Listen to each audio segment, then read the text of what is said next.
விவசாயிங்க. இப்போ பாருங்கள், நம்ம நுங்கு வெட்டிகிட்டு இருக்கிறோங்க. நம்ம தம்பி வெட்டுறாருங்க.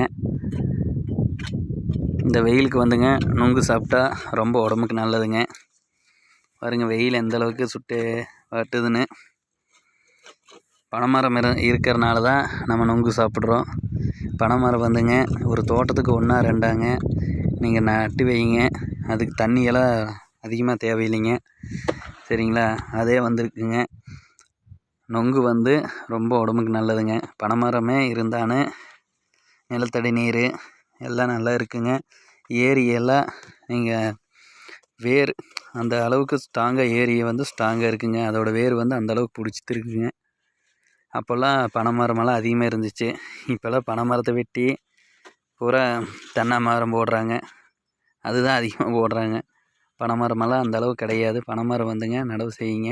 நீங்கள் எதுவும் தேவையில்லை. அந்த பனங்கொட்டை இருக்குது இல்லைங்க, இந்த சீசனில் வந்துங்க நுங்கெல்லாம் முடிஞ்சு அந்த தேங்காய் வருங்க. அந்த காயெல்லாம் மாடெல்லாம் தின்னு கடிச்சிலிங்க. மாட்டுக்கு ஆட்டுக்கெல்லாம் வைப்பாங்க.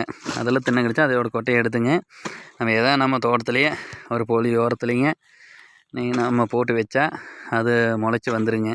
நம்ம அதுக்கெல்லாம் பராமரிப்பில் எதுவும் பண்ண தேவையில்லை. பனைமரம் வந்து அதிகமாக இருந்தால் நம்மளுக்கு நல்லா இருக்குங்க. நம்ம நுங்கு ஏதோ வருஷத்துக்கு ஒரு டைம் ஆச்சு நுங்கு சாப்பிட்லாம் இல்லைங்க.